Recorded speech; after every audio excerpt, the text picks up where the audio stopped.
바울이 여기까지 오는데 얼마나 많은 고난을 겪었을까요? 로마에 오기는 왔는데 얼마나 죽을 고비를 많이 넘겨서 왔습니까? 그를 죽이지 않으면 먹지도 마시지도 않겠다고 결심한 40여 명이 그의 목숨을 노리고 있었지만은 그는 로마에 섰습니다. 배가 파선해서 죽을 뻔했는데도 여기 서 있습니다. 독사에 물렸는데도 그는 로마에 서 있습니다. 무슨 말씀을 지금 성경은 하고 있는 것입니까? 죽을 고비를 수없이 넘긴다고 하더라도 하나님께서 그를 세우시고자 하면 죽지 않고 그곳에 반드시 서게 된다는 것입니다. 여러분, 죽을 고비를 넘기고 있습니까? 죽을 고비를 맞았습니까? 죽지 않습니다. 죽을 고비를 겪는다는 것은 죽음을 맞는다는 뜻이 아니에요. 죽을 것만 같은 고비를 넘어갈 수 있는 힘을 주시기 때문에 반드시 여러분 그 고비는 넘어서게 되어 있습니다. 짙은 터널 속입니까? 짙은 어둠 속입니까? 반드시 끝이 있다는 것을 기억하십시오. 모든 터널에 끝이 있고 모든 어둠에 빛이 임하는 때가 온다는 거예요. 바울이 지금 로마에 섰어요. 놀랍지 않습니까? 어떻게 여기까지 올 수가 있어요? 어떻게? 가이사랴에서 어떻게 여기까지 올 수가 있었겠습니까? 16절 말씀 저희들이 한번 더 읽습니다. 시작. 우리가 로마에 들어가니 바울에게는 자기를 지키는 한 군인과 함께 따로 있게 허락하더라. 바울이 로마에 온다는 소식을 듣고 놀랍게도 로마에 있는 형제들이, 얼굴 한번 본 적이 없는 형제들이 70km를 달려 내려와서 아피오 광장에까지 그를 맞아 주었고, 또 로마에서 56km, 53km쯤 떨어져 있는 거기 트레스 타베르네라고 하는 곳까지 와서 또 그를 영접해 주었습니다. 그리고 드디어 로마에 들어왔을 때 그는 감격이 물밀듯 밀려오는 것을 경험했을 겁니다. 그는 감사 기도부터 합니다. 주님, 내가 어떻게 여기까지 서게 하십니까? 어떻게 이곳에서까지 복음을 전할 수 있는 기회를 허락하십니까? 그런 기도가 터져나오지 않았겠어요? 그렇습니다. 그는 지금 로마에 도착했지만 혼자 왔습니까? 오늘 우리가 여기 왔다고 되어 있어요. 우리가 내가 온 게 아니에요. 우리가 왔다는 겁니다. 여러분, 우리라는 말은 따뜻하지 않아요. 우리라는 말은 공동체적이지 않습니까? 우리는 이 우리라고 하는 말이 여러분 교회됨의 중요한 단어라는 것을 기억하십시오. 나밖에 모르는 세상, 나만 잘 된다면 누가 어떻게 되든 상관이 없다는 세상, 온통 내 중심과 내 관심에만 사로잡혀 살아가는 세상, 이 세상 가운데서 구원을 받는다는 건 뭐예요? 나라는 관심에서 벗어나는 거예요. 우리라고 하는 공동체를 이루는 것입니다. 교회는 우리 공동체예요. 주기도문에는 우리 공동체를 말하고 있습니다. 하나님의 계획, 하나님의 뜻, 하나님의 나라를 구하게 하는 그 우리 공동체는 먹을 것도 우리를 위하여 일용할 양식을 주시고, 죄를 용서받더라도 우리의 모든 죄를 용서받게 하시고, 우리 모두를 죄악에서 건지시는 것을 간구하는 공동체, 그게 우리 공동체요, 교회 공동체를 말하는 거예요. 지극히 개인주의적인 삶을 살아가는 이 시대도 여전히 교회가 소방인 까닭은 그 어떤 무슨 동호회나 그 어떤 공동체보다도 교회 공동체는 진정으로 우리로서 하나가 되는 공동체이기 때문이에요. 그래서 그는 지금 우리로 온 거예요. 우리로. 내가 온 게 아니에요. 여러분, 나라는 단어는 조금 이게 외롭지 않습니까? 힘겹지 않아요? 어떤 때는 교만하지 않습니까? 저는 이 교회가 이 시대에도 여전하게 정말 공동체적인 이 공동체성을 잊지 않았으면 좋겠어요. 하나님의 나라는 공동체입니다. 그리고 지금 같이 온 사람이 누굽니까? 우리라고 쓴 누가의 우리는 누굽니까? 지금 바울과 누가와 아리스타고 세 사람이 함께 왔어요. 안 와도 되는 길을 따라왔습니다. 어렵고 힘든 길을 같이 왔어요. 그러면 이 우리가 좁게는 지금 바울과 누가와 아리스타고지만은 거기엔 또 누가 포함되어 있습니까? 율리오라는 백부장이 따라오지 않았습니까? 율리오 백부장의 책임하에 오는 다른 죄수들도 로마에 같이 도착한 것입니다. 그리고 이들이 오기까지에 얼마나 많은 우리가 있을까요? 배도 거기 가이사랴에서 와서 올 때는 아드라무테노 배를 타고 왔어요. 그리고 다시 그 배를 바꿔 탑니다. 알렉산드리아 배를 바꿔 탔어요. 배 하나가 깨졌습니다. 다시 알렉산드리아에서 온 다른 배를 갈아탑니다. 배도 세 척을 갈아탔어야 됐고, 그 배마다 선장이 있고 선주가 있고 선원들이 있고, 그리고 그 모든 사람들이 다 한 사도가 로마에 도착하는데 꼭 필요한 사람들이라는 것입니다. 다 로마에 올 필요는 없어요. 누군가는 크레테 섬에 있어도 됩니다. 누군가는 몰타 섬에 있어도 돼요. 보블리오의 아버지나 보블리오의 그 무슨 이 친인척들이나 그 사람들은 몰타 섬에 있다가 바울 일행이 떠날 때 양식을 실어주면 되는 거예요. 그들의 역할은 거기까지입니다. 어떤 사람은 배가 떠날 때 손만 흔들어줘도 돼요. 누구나 다 바울이어야 할 필요도 없고 누구나 다 로마에 가야 할 이유도 없습니다. 우리 가슴 속에 준 로마는 있지만 그러나 그게 지리적인 로마가 아니라는 거예요. 누구는 크레테에 있어도 되고 누구는 몰타에 있어도 되고 누구는 로마로 가지만, 그러나 우리 각자가 주님께서 허락하시는 로마의 비전, 반드시 서야 할 비전, 반드시 전해야 할 소명이 있다는 것입니다. 저는 여러분들이 그런 소명을 기억하시게 되기를 바랍니다. 누가 로마에 간다고 따라가지 마십시오. 여러분의 로마는 여기일 수가 있어요. 일부에 우리가 지금 적도 기니 가는 우리 선교사 부부를 파송했지만은 누구나 적도 기니까지 가는 건 아니에요. 김황준, 백승희 부부가 거기를 가기 위해서 얼마나 오랫동안 준비했는지 몰라요. 그러나 우리는 그곳에 가는 그들을 축복하면서 기도의 후원자가 되겠지만은 그곳 땅까지 갈 이유는 없어요. 여러분에게 주신 분명히 로마가 있고 기니가 있기 때문입니다. 그래서 오늘 이들이 지금 로마에 입성했어요. 어떤 신분입니까? 죄수 신분이에요. 그래서 그는 로마에 오긴 왔지만은 가택 연금, 사람을 만날 자유는 주어지지만은 그는 어디로 다닐 수가 없어요. 지극히 제한된 일종의 감옥에 들어간 거예요. 쇠창살이 있는 감옥은 아니지만, 그러나 나중에 보면은 그 셋집에 들어갔다는 것을 알게 됩니다. 그는 그곳의 거주가 제한되고 마음대로 출입이 되지 않는 그런 몸으로 로마에 오게 되었어요. 그래서 그를 지키는 한 군인과 함께 같이 있는데, 같이 있는 모습은 여러분 쇠사슬로 묶여 있는 겁니다. 정식 재판을 받아서 무죄 방면될 때까지 그에게는 오른팔에 사슬이 묶이게 되어 있어요. 다른 쪽 끝은 간수한테 묶이게 되어 있습니다. 두 사람이 이렇게 묶여 있어야 되는 거예요. 그런 모습으로 지금 로마에 시작이 되는 거예요. 로마 생활이라는 게 그렇게 화려한 생활도 아니고, 자, 그렇게 묶여 있는 관계, 하나님의 일을 하고 수많은 은혜를 받았고 그 죽을 끝만 같은 고비를 넘겼는데 고작 사슬에 묶여 있는 이런 모습을 한번 생각해 보십시오.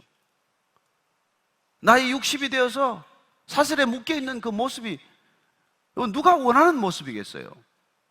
그러나 하나님께서는 그런 모습으로 누군가를 구원하기 시작한다는 거예요. 로마에서의 사역이 간수에게 묶여있는 사슬과 사슬로 연결되어 있는 이 모습을 한번 잘 생각해 보십시오. 하나님이 구원하시는 일, 구원의 역사가 이루어지는 방법이 이런 방법이라는 거예요. 은혜 받으면 세상을 떠나지 않습니다. 우리가 은혜 받았다고 깊은 심산유곡에 들어가지 않습니다. 우리가 은혜 받기 위해서 수도원에 가는 게 아니에요. 세상의 한가운데 세상과 묶이는 것입니다. 세상에 우리의 발목이 묶이고 팔이 묶이는 것이에요. 이렇게 묶이지만은 세상은 바울을 묶었다고 생각하지만은, 그러나 묶여있는 바울을 통해서 세상이 묶이게 되는 것을 보게 됩니다. 사슬이 묶여있는 바울을 통해서 세상이 바울에 묶인 바 되어서 바울로부터 복음을 전해 듣게 되고 구원에 이르는 놀라운 일이 펼쳐지는 거예요. 저는 여러분들이 하고 있는 일에 묶이게 되기를 바랍니다. 여러분들이 결혼한 가정에 묶이게 되기를 바랍니다. 온전히 묶이면은 안심할 거예요. 저 사람들이 나한테 완전히 묶였구나. 그렇게 묶였을 때 여러분 신뢰관계가 형성이 될 수가 있고, 그런 방법으로 하나님께서는 복음을 전한다는 것입니다. 여기 묶여있는 간수가 복음을 받아들였다는 기록은 없습니다. 그러나 단언하건대 그는 이제 바울이 무슨 말을 하든 옆에서 듣는 신세가 되고 말았어요. 그가 바울에 묶였기 때문에 바울이 설교하면 설교를 다 들어야 되고, 바울이 기도하면 기도 소리를 다 들어야 되고, 바울이 찬양을 하면 찬양을 다 들을 수밖에 없는 그런 상황이 된 것이죠. 그래서 그가 복음에 반드시 접할 수밖에 없게 되었고, 그는 반드시 전도가 될 수밖에 없는 것이죠. 어떻게 알 수 있을까요? 바울이 로마 감옥에서 쓴 편지가 무슨 편지가 있습니까? 에베소서, 빌립보서, 골로새서, 그리고 노예 오네시모를 풀어달라고 빌레몬에게 쓴 빌립몬서, 그런 편지를 그건 이곳에서 쓰게 됩니다. 빌립보 교회에다가 쓴 편지를 보면은 이렇게 기록이 되어 있습니다. 빌립보서 잠깐 찾아보실래요? 빌립보서 마지막에 4장 22절입니다. 빌립보서 4장 22절을 보면 제가 읽어드리겠습니다. 모든 성도들이 너희에게 문안하되, 로마에 있는 모든 교회, 모든 성도들이 지금 빌립보 교회 성도들에게 문안하되, 특히 가이사의 집 사람들 중 몇이니라. 이 바울을 지금 묶고 있는 사람들은, 이 간수들은 로마의 가이사의 친위부대 소속입니다. 황제의 근위대 소속이에요. 지금 빌립보 교회에다가 뭐라고 말합니까? 로마에 있는 모든 형제 자매들이 당신들한테 안부를 전하지만 특별히 가이사에게 속한 몇몇 사람들도 당신에게 안부를 전한다고 말합니다. 누구겠습니까? 바울을 묶고 있는 간수들이 아니고 누구겠습니까? 저는 우리가, 주님께서 우리를 자유케 하셨습니다. 내 말이 너희 안에 거하면 너희가 내 제자가 되고 진리를 알지니 진리가 너희를 자유케 하리라. 우리는 주님을 만나게 되면 누구나 자유하는, 세상이 줄 수 없는 자유를 맛보게 됩니다. 그러나 그 자유함 때문에, 그 구원 때문에 우리는 예수님께 스스로 묶인 바 되는 삶이 되는 것이고, 그렇게 묶인 삶을 살기 시작하면 우리는 세상 가운데 다시 들어가서 세상에 묶이는 것을 경험해야 합니다. 어쩌면 우리는 이중으로 묶이는 삶을 살 거예요. 그러나 여러분, 우리가 자유로 자발적으로 기꺼이 그들에게 묶여서 그들을 주님께로 인도하는 놀라운 복음 전도의 일들이 이런 방식으로 일어난다는 거예요. 저는 여러분들이 묶여 살게 된 것을 너무 슬퍼하지 않게 되기를 바랍니다. 여러분들이 노예처럼 살아간다고 생각하지 않게 되기를 바랍니다. 여러분 스스로 묶이게 되기를 바랍니다. 그 사람에게, 그 관계에, 그 집안에. 그래야 복음이 제대로 흘러갈 수 있는 것 아니겠습니까? 동의가 안 되십니까? 좀 되는 표정을 좀 지어보세요. 네, 엎드려 절 받기네요. 자, 17절부터 19절까지 읽습니다. 시작. 사흘 후에 바울이 유대인 중 높은 사람들을 청하여 그들이 모인 후에 이르되, 여러분 형제들아, 내가 이스라엘 백성이나 우리 조상의 관습을 배척한 일이 없는데 예루살렘에서 로마인의 손에 죄수로 내준 바 되었으니 로마인은 나를 신문하여 죽일 죄목이 없으므로 석방하려 하였으나 유대인들이 반대하기로 내가 마지못하여 가이사에게 상소하며 내 민족을 고발하려는 것이 아니니라. 사흘 후에 그는 이 감옥, 가택 연금되고 있는 집으로 로마에 있는 유대인들 중에서 영향력 있는 사람들, 알려진 사람들을 초청합니다. 본인이 밖으로 나갈 수는 없지만 이 집으로 그들을 초청하는 거예요. 제가 우리 아는 분은 병원에 있으면 꼭 사람을 부르는 분이 계세요. 사람을 만나려면 입원을 해. 병원에 찾아오면 다들 마음이 약해지더라고요. 부탁을 거절을 못해. 그래, 우리가 바울이 지금 묶였지만은 활동하는 데 지장이 없다는 것입니다. 바울이 지금 가택연금 상태지만은 복음을 전하기 위해서 사람들을 만날 수 있는 놀라운 환경이 펼쳐진 거예요. 저는 여러분들이 지금 무언가 형편이 풀리지 않은 여러 가지 묶여있는 상황들이 있겠지만 그 상황이 여러분들이 복음 전하는데 장애물이 안 되도록 하십시오. 형편이 좀 나아지면 아침 예배도 나오지요. 형편 더 나아지면 아침 예배 더 못 나옵니다. 제가 이제 뭐 자식도 정리가 되고 좀 일이 풀리면 선교지도 좀 가지요. 여러분 형편 풀리면 선교지 더 못 갑니다. 지금 못하면 못하는 게 여러분 그거예요. 왜 그런지 아십니까? 여러분들이 형편이 나아져도 전도 못하는 것이고, 형편이 안 되면 더 못하게 돼 있어요. 내가 하려면.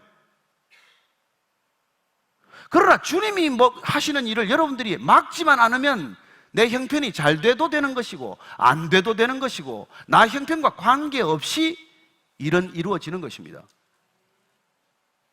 여러분들이 2017년을 보내면서 한번 올해를 돌이켜 생각해 보십시오. 형편이 더 어려워진 분도 계실 것이고 사방이 막혀서 우겨쌈을 당하는 분도 계실 것이고 형편이 좀 나아진 분도 들어 있겠죠. 나아져서 전도가 됩니까? 잘 안 됐다고 전도가 더 안 됩니까? 여러분들이 하려면 아무것도 된 적이 없을 거예요.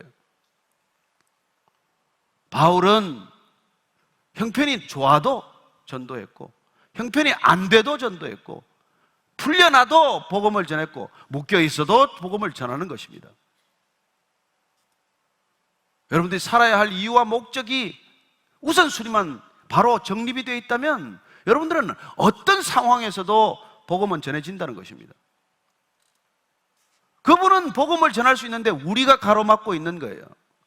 내 생각이 가로막고 있고 내 선입견이 가로막고 있고 그 사람은 안 될 거야, 저 친구는 안 될 거야. 아니요, 지금 바울은 사흘 동안 있다가 바로 이런 일을 시작합니다. 얼마나 힘들었겠어요. 좀 쉬면 어떻습니까? 하고 많은 세월이 있는데 왜 일주일이든 한 달이든 두 달이든 쉬지 않습니까? 사흘 후에 그는 다시 사람들을 부르는 거예요. 왜요? 여기 있는 유대인들에게 본인이 어떤 경로로 이유로 잡혀왔다는 걸 설명하기 시작을 합니다. 내가 유대인 민족들을 고소한 게 아니다. 내 동족들의 관습을 내가 배척한 것이 아니다. 이런 얘기들을 함으로써 일단 여기 있는 로마에 있는 유대인들과의 관계를 그는 풀려고 하고 있는 것을 보게 됩니다. 사실 그는 어디를 가든 유대인 회당에 먼저 들르지 않았습니까? 내 동족들에게 먼저 복음을 전하고자 하는 노력을 게을리하지 않았습니다. 그들이 복음을 받아들이지 않았을 때 그 복음은 이방인에게 흘러간 것이요, 동족인 유대인들이 그의 얘기를 듣지 않을 때 그는 이방인들에게 다시 복음을 전하는 모습을 보게 됩니다. 오늘도 지금 이 사람들이 나를 죽이려고 했지만 내가 가이사에게 상소한 이유는 여기 로마에 와서 이제 비로소 무죄 석방을 받게 될 것이고 무죄 석방을 받고 다시 복음을 전하기 위해서 내가 상소한 것이지 유대인 내 동족들을, 내 민족을 내가 고소한 게 아닙니다. 설명을 하고 있는 것이죠. 20절 말씀 같이 읽습니다. 시작. 이러므로 너희를 보고 함께 얘기하려고 청하였으니 이스라엘의 소망으로 말미암아 내가 이 쇠사슬에 매인 바 되었노라. 왜 지금 사슬에 묶인 채 이런 얘기를 하고 있느냐? 내가 무엇 때문에 이 사슬에 묶여 있느냐? 그는 이렇게 말합니다. 이스라엘의 소망으로 말미암아 내가 사슬에 묶인 것입니다. 왜 내가 지금 이 쇠사슬에 묶여서 여기까지 왔느냐면 이스라엘의 소망, 이스라엘 백성들이 모두 바라보는 소망, 그건 곧 이스라엘 백성들이 기다리는 구원이에요. 메시아예요. 반드시 메시아는 온다. 이스라엘 백성들은 모두 구원받을 것이다 하는 이 소망, 그렇습니다. 하나님이 구원하신다는 소망, 하나님이 구원하신다라는 그 한마디가 예수와 예수예요. 예수. 어쩌면 사도 바울은 이 이스라엘의 소망이라는 말을 통해서 예수 그리스도를 증거하고 싶었을 거예요. 당신들이 구약 전체를 통해서 이스라엘 백성들을 구원하고자 하는 하나님을 알고 있다면 당신들이 그렇게 갈망하는 메시아가 바로 예수 그리스도다, 이 얘기를 하는 것이 그의 목적입니다. 그리고 그 예수 때문에 내가 지금 쇠사슬에 묶였다는 거예요. 그분은 우리를 자유케 하지만, 진리 안에서 우리를 자유케 하지만 우리는 이렇게 사슬에 묶일 수도 있고 병에 걸릴 수도 있고 그리고 집안이 어려워질 수도 있고 관계가 다 끊어질 수도 있고 이런 일들이 생기는 거예요. 그때 여러분들 안심하십시오. 여러분들이 일하지 않는다는 것을 세상 사람들이 다 알게 됩니다. 하나님이 일하신다는 것을 보게 됩니다. 사도 바울이 사슬에 묶여 있지만 복음을 전하는 것이 그 입술을 통해 흘러나오는 복음이 사도 바울이 하는 겁니까? 아니요. 바울 안에 있는 성령께서 하고 계신 거예요. 그 사도행전은 1장 8절에 성령이 너희에게 임하면 너희가 권능을 받고 예루살렘과 온 유대와 사마리아와 땅끝까지 이르러 내 증인이 되리라. 이 말씀이 지금 어떻게 이루어지는지를 기록하고 있는 것입니다. 사도행전 13장 이후부터 지금 28장까지 사도 바울의 얘기입니까? 바울을 쓰시는 하나님의 얘기 아닙니까? 바울을 통해서 성령께서 일하시는 교회의 얘기 아닙니까? 그가 가는 곳마다 교회가 탄생했습니다. 그가 가는 곳마다 교회가 잉태되었어요. 그는 다시 그 잉태된 교회를 보살피고 그 잉태된 교회가 성장하도록 돕고, 그리고 그 교회가 아플 때 아픈 것을 찾아가서 낫도록 하고 도와주고, 그리고 다시 그 교회가 교회를 잉태하도록 하는 그 발걸음, 따라서 사도행전은 교회 행전이요 성령 행전이요, 그런 일들이 지금 사도행전 끝까지 이루어지고 있다는 것, 계속되고 있다는 것을 얘기하고 있던 것이죠. 우리는 사도 바울을 보아서는 안 됩니다. 그의 얘기를 통해서 우리가 만나야 할 분은 예수 그리스도 그분이에요. 바울이 주인공이 아니에요. 바울을 쓰고 계시는 하나님이 주인이십니다. 오늘 그래서 아까 우리 1부 때 이 선교사분이 가면서 기도 제목을 말씀하라 그랬더니 우리 이름은 기억 안 하셔도 좋습니다. 우리가 가는 그 땅에 적도 기니 백성들을 기억하고 기도해 주십시오.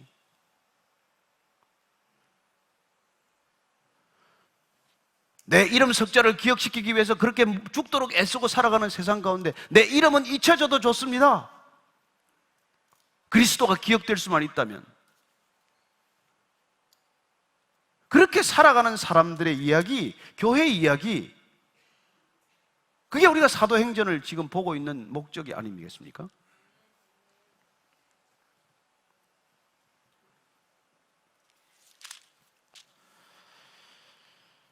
사슬에 묶여있지만은 복음 전하는데 무슨 지장이 있습니까? 여러분들이 복음 전하는데 무슨 지장이 있습니까? 근데 꼭 선교지에 가서야만 복음을 전할 수 있습니까? 아우리치를 가야만 찬양 연습을 해가지고 부를 수 있습니까? 그 말도 안 되는 곳에 가서, 말도 잘 통하지 않는 곳에 가서 그 나라 말로 노래 몇 곡 배워가지고 가서 부른들 무슨 복음이 제대로 전해지겠습니까? 그럼 가서 뭘 하고 돌아온 겁니까? 한 가지 깨닫고 오는 거예요. 내가 비싼 비행기표 사가지고 그 땅까지 가서 말도 안 되는 거 손짓 발짓 해가면서 복음을 전할 수 있다면, 여기서 말도 되고 비행기 타고 안 가도 되는 이곳에서는 왜 내가 복음을 전하지 않고 있나?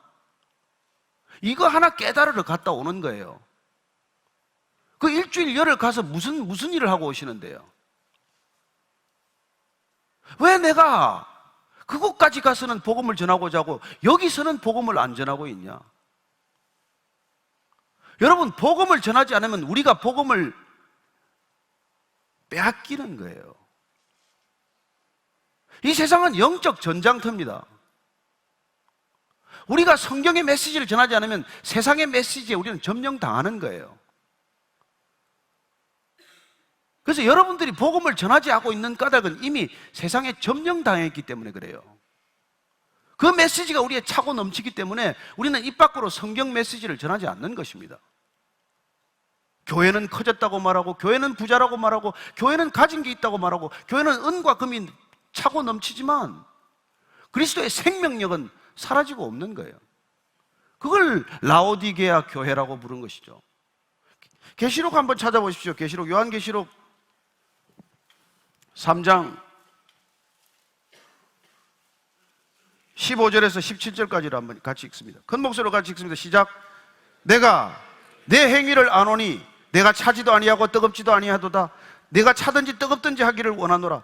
내가 이같이 미지근하여 뜨겁지도 아니하고 차지도 아니하니 내 입에서 너를 토하여 버리리라. 내가 말하기를 나는 부자라 부요하여 부족한 것이 없다 하나 내 곤고한 것과 가련한 것과 가난한 것과 눈먼 것과 벌거벗은 것을 알지 못하는도다. 교회가 부족한 게 다 가졌어요. 건물도 있고 선교관도 있고 청소년 수련원도 있고 심지어 기도원도 있고 심지어 장례 묘지도 사놓고 다 가졌어요. 부족한 게 없다고 하지만 주님이 보시기에는 그걸 어떤 교회라고 말합니까? 곤고한 교회구나, 가련한 교회구나, 가난한 교회구나, 눈먼 교회구나, 벌거벗은 교회구나, 내가 토하고 싶구나. 저는 이 시대 교회를 바라보는 주님의 눈길이 그렇다고 믿습니다. 무슨 일에 그렇게 바쁩니까?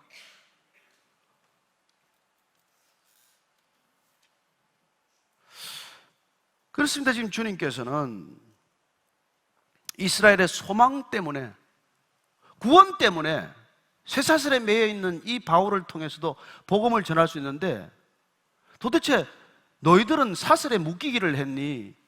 무슨 가시 면류관을 썼니? 채찍질을 맞았니? 누가 그렇게 너를 비난하니? 그렇게 묻는 것과 마찬가지죠.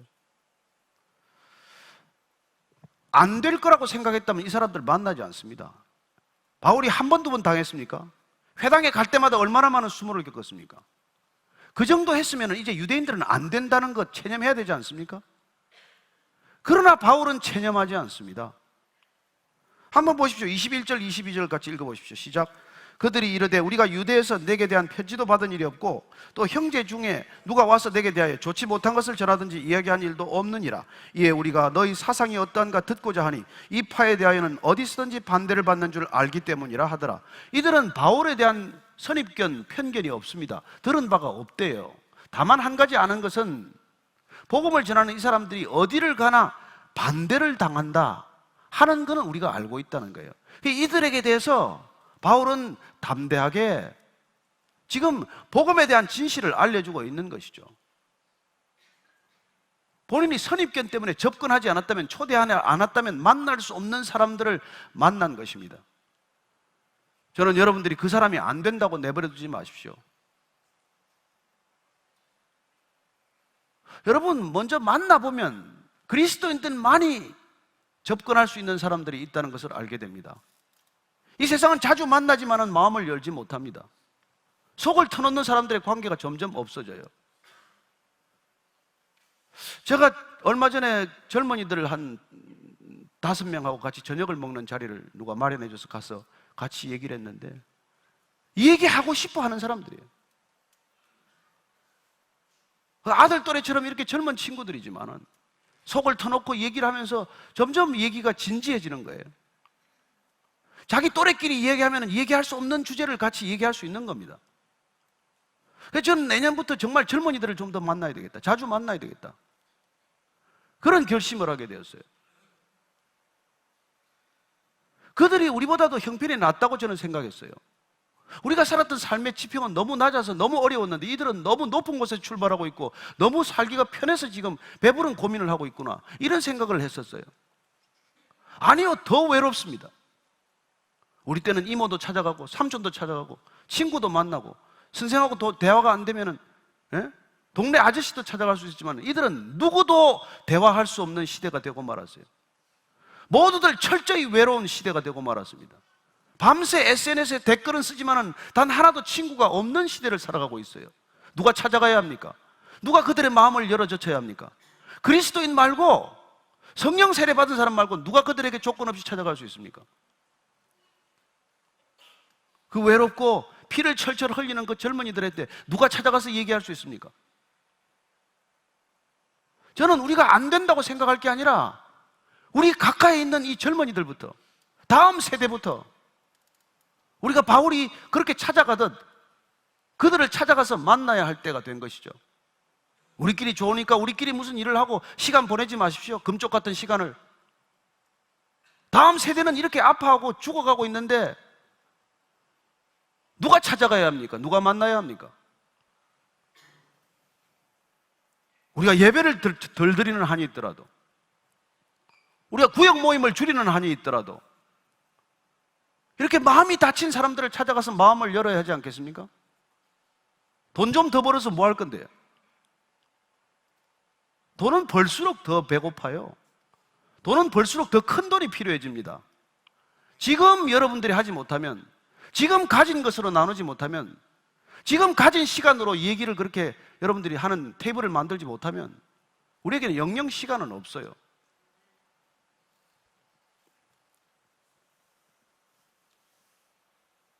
그랬더니 이 사람들이 23절 보니까 날짜를 정하고 그가 유숙하는 집에 많이 오니 바울이 아침부터 저녁까지 강론하여 하나님의 나라를 증언하고 모세의 율법과 선지자의 말을 가지고 예수에 대하여 전하더라. 로마에 가면은 그 집을 발견하게 됩니다. 바울이 있었던 이 새 집을 발견하게 됩니다. 한 10평 정도 돼요. 그곳에 사람들이 점점 많이 찾아오게 됩니다. 그는 나갈 수 없지만 로마에 있는 사람들이, 복음에 대해 궁금한 사람들이 몰려오기 시작을 합니다. 하는 것은 딱 두 가지 메시지예요. 하나님의 나라에 관한 얘기. 여러분, 하나님 나라에 관한 얘기를 들으러 오는 거예요.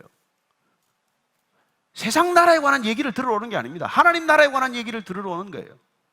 그리고 또 한 가지는 바울이 모세오경과 율법서와 선지서와 시가서, 이 모든 구약을 가지고 예수가 그리스도다, 이걸 증언하는 거예요.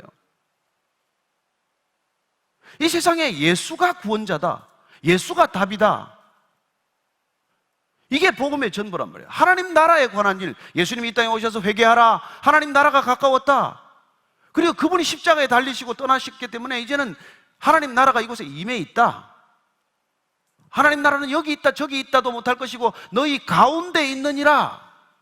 우리 가운데 있는 하나님의 나라가 드러나게 하기 위해서 하나님께서 우리의 발걸음과 손걸음을 사용하시는 줄로 믿으시기 바랍니다. 우리를 통해서 하나님 나라가 전해지지 않으면 누구를 통해서 전하시겠습니까? 두 가지. 하나님 나라에 관한 얘기와 예수 그리스도에 관한 얘기. 예수가 그리스도다. 그건 뭐 이게 그 신학교를 갔다 와야 전합니까? 아니요. 여러분 안에 하나님의 나라가 임했으면 전할 수 있는 것이고, 예수가 그리스도라는 믿음이 여러분들이 흔들리지 않으면 전할 수 있는 소식이에요. 훈련받아서 전하는 게 아닙니다. 훈련받고 입을 닫고 사는 사람이 얼마나 많은데, 그건 뭐 집사 장로 되는 데 필요한 훈련이지, 여러분들이 복음 전하는 데는 어떤 데는 하등 소용도 없는 일이에요. 그러나 우리가 이렇게 전하면은 반드시 반응은 둘로 나뉜단 말이에요. 말을 받아들이는 사람도 있고 받아들이지 않는 사람도 있어요. 24절부터 28절까지 쭉 읽습니다. 시작. 그 말을 믿는 사람도 있고 믿지 아니하는 사람도 있어 서로 맞지 아니하여 흩어질 때 바울이 한 말로 이르되 성령이 선지자 이사야를 통하여 너희 조상들에게 말씀하신 것이 옳도다. 일러서되 이 백성에게 가서 말하기를 너희가 듣기는 들어도 도무지 깨닫지 못하며 보기는 보아도 도무지 알지 못하는도다. 이 백성들의 마음이 우둔하여져서 그 귀로는 둔하게 듣고 그 눈은 감았으니 이는 눈으로 보고 귀로 듣고 마음으로 깨달아 돌아오면 내가 고쳐줄까 함이라 하였으니 그런즉 하나님의 이 구원이 이방인에게로 보내어진 줄을 알라. 그들은 그것을 들으리라 하더라. 복음이 전해지는 곳마다, 하나님 나라의 소식이 전해지는 곳마다 그걸 듣고 믿는 사람이 있고 듣고 믿지 않는 사람, 그걸 받아들이는 사람, 거부하는 사람이 반드시 있다는 거예요. 예수님께서 말씀하십니다. 마가복음을 보면은 그 두 가지 반응을 이렇게 말씀하고 계십니다. 마가복음 16장 16절 말씀 제가 읽어드리겠습니다. 믿고 세례를 받은 사람은 구원을 얻을 것이요 믿지 않는 사람은 정죄를 받을 것이라고 말합니다. 예수가 그리스도다 이걸 듣고 믿으면 구원을 받을 것이요 예수가 그리스도다 이걸 거절하면 아니다, 그러면 정죄를 받는다고 말합니다. 정죄란 하나님과의 관계가 끊어져 있는 상태를 말하는 것이죠. 예수가 그리스도다 이 단 한마디 말을 우리가 받아들이면 구원받는다는 게 그게 말이나 되냐? 지금도 코웃음을 치는 사람이 압도적인 다수입니다. 그때나 지금이나 이 말을 거부하고 이 말을 조롱하고 이걸 전하는 사람들을 박해하는 변함없는 시대를 살아가고 있어요. 앞으로 점점 더 어려워질 것입니다. 박해의 시대가 다가오고 있습니다. 고난의 시대가 다가오고 있어요. 이 믿음을 전하는 것이 점점 어려워질 때가 올 것입니다.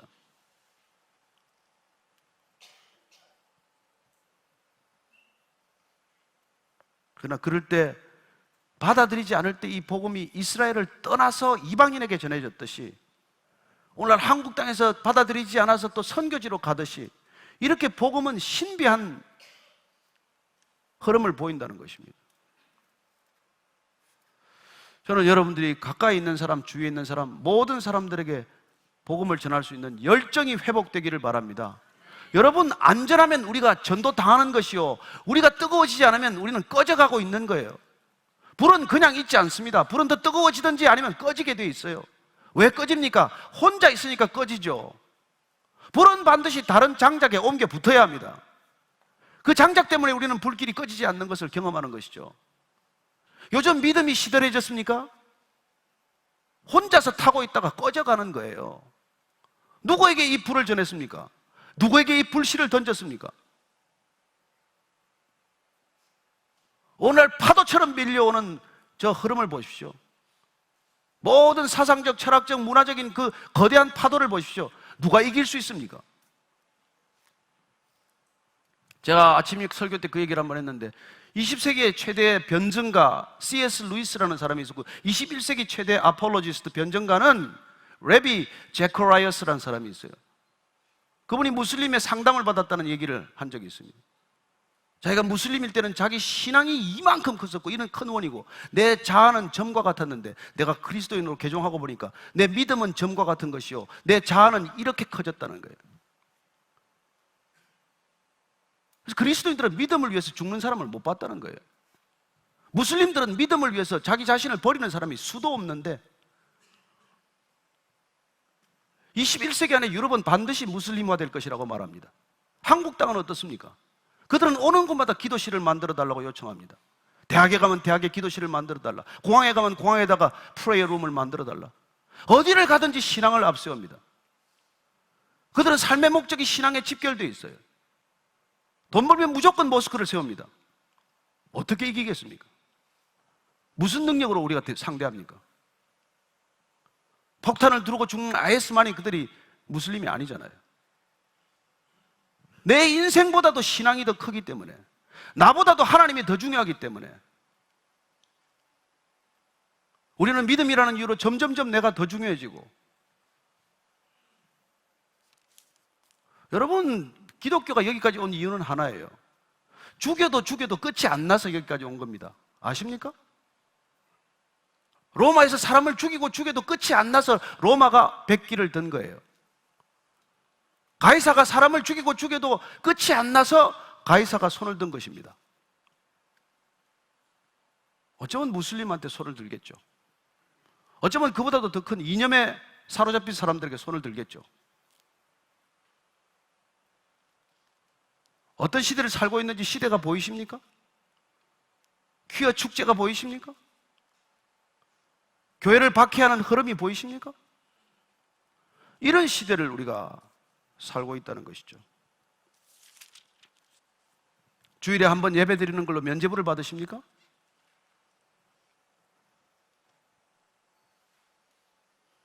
(30절) (31절) 사도행전의 마지막 부분입니다. 같이 읽습니다. 시작. 바울이 온 이태를 자기 셋집에 머물면서 자기에게 오는 사람을 다 영접하고 하나님의 나라를 전파하며 주 예수 그리스도에 관한 모든 것을 담대하게 거침없이 가르치더라. 만 2년 동안 자기 셋집에 머물면서, 여러분, 셋집이라서 복음 못 전합니까? 층간 소음 때문에 복음을 못 전합니까? 그럼 바울은 로마에 도착해서 선교 본부를 만들지 않았습니다. 선교 센터를 짓지 않았습니다. 건물 필요 없습니다. 내가 교회 되는 것이 필요하지 교회 건물이 뭐가 필요합니까? 셋집에서 2년 동안 복음 전하는데 아무 지장이 없었다는 것을 말하고 있는 것이죠. 왜 건물이 필요합니까? 왜 교단이 필요하고 왜 교파가 필요합니까? 그렇습니다. 내 안에 복음의 불씨가 꺼져가면 그런 것부터 만드는 거예요. 셋집에 머물면서 2년 동안 복음을 전하는데 아무 어려움이 없었다고 말하는 것이죠. 담대하게, 대담하게, 주눅들지 않고, 두려워하지 않고, 거침없이, 머뭇거리지 않고 그렇게 복음을 전했다는 거예요.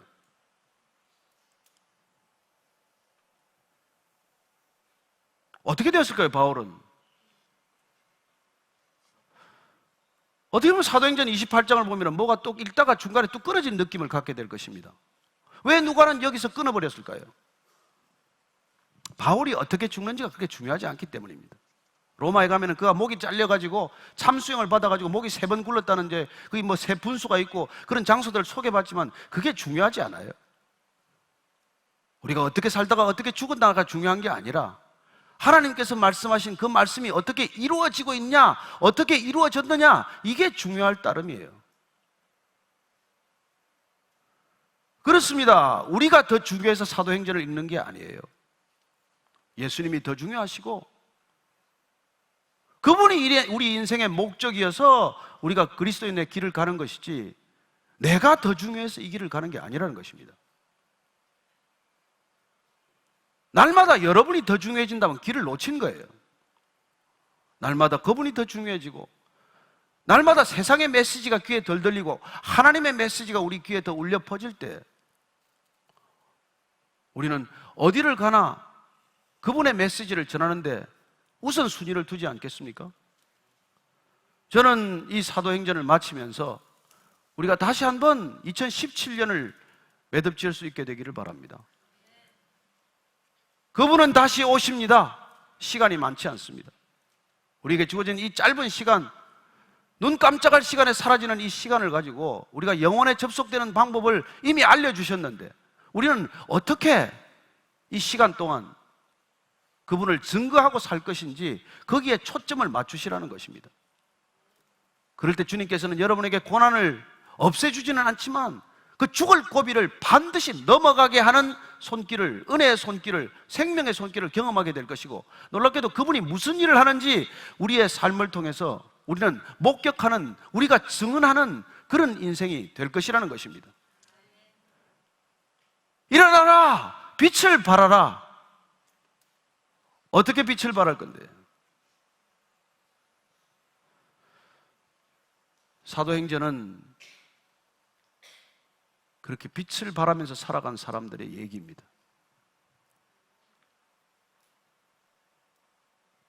2018년부터 교회는 또 다른 어려움이 있을 거예요. 이 나라도 지금 얼마나 어렵습니까? 무슨 일이 일어날지 지금 알고 있습니까? 안타깝게도 뭐 제천의 목욕탕에서 또 사람이 또 그렇게 많이 죽고 이런저런 사건 사고가 그치지 않지만 지진이 일어나고 이것과는 비교할 수 없는 재앙들이 있다면 우리는 어떻게 이 시대를 살아가려고 하시며 어떻게 준비하고 계십니까? 아니 오늘 당장 여러분이 이 세상을 떠난다면 무슨 일을 하다가 떠나실 것입니까? 어쩌면 사도행전은 우리에게 그 질문을 하고 있는 것이죠. 이 모든 삶의 제약과 우리를 얽어매는 모든 사슬에도 불구하고 우리가 할 수 있는 일이 있다는 것입니다. 아니 반드시 해야 할 일이 있다는 거예요. 그 일을 기억하고 떠나는 자리가 되기를 축복합니다. 오늘 같이 기도할 때 주님께서 우리에게 주신 이 생명, 값없이 받은 생명이 영원한 생명일진데 이 육신의 생명을 어떻게 쓰다가 이 땅 떠나야 할지 다시 한번 기억하게 하여 주옵소서. 한번 그렇게 조용히 기도하고 떠나도록 하겠습니다. 같이 한번 기도하십시다. 하나님 아버지, 사도 바울이 죽을 것만 같은 고비를 넘어서도 죽지 않고 로마에 드디어 이르렀다면 우리에게 허락하신 일 주신 소명을 이루기 위해서 주님께서는 반드시 그곳에 세우게 하실 줄로 믿습니다. 왜 서야 하는지를 알게 하시고 왜 가야 하는지를 깨닫게 하시고 서서 무엇을 말해야 하는지를 알게 하시고 서서 어떤 것을 선포해야 할지를 깨닫게 하셔서 하나님 아버지, 주님께서 가라고 하는 그런 끝까지 완주할 수 있는 그런 되게 하시고 서라고 하신 곳에 담대히 서게 하시고 그리고 끝까지 주님을 증언하는 일에 게으름이 없게 하시고 소홀함이 없게 하시고 만홀함이 없게 하여 주옵소서. 주님 사랑합니다라는 이 고백 가지고 나아갈 터이니 주님 가는 곳마다 주의 발걸음 향기로운 발걸음 되게 하시고 담대한 발걸음 되게 하셔서 하나님 홀로 가지 않는 발걸음 되게 하셔서 우리 교회가 한 공동체가 되어 한 믿음으로 한 은혜 안에 성령 안에서 함께 걸어가는 놀라운 하나님의 나라가 되게 하여 주옵소서. 살아계신 하나님 아버지, 이 땅 가운데 주신 놀라운 주님의 선물, 영생의 선물 받았사오니 육신의 생명, 이 짧은 생명 가지고 무엇을 하며 이곳을 살다가 떠나야 할지 날마다 그 사랑의 메인 바 되게 하시고 그 복음에 묶인 바 되게 하시고 그 놀라운 능력에 사로잡힌 바 되게 하셔서 사도 바울이 걸었던 길처럼 그렇게 끊임없이 주님을 향하여 하나님의 나라를 증언하며 살아가는 우리 모두가 되게 하시고, 이 땅의 교회가 되게 하시고, 이 열방의 모든 교회가 되게 하여 주옵소서. 예수님 이름으로 기도합니다. 아멘.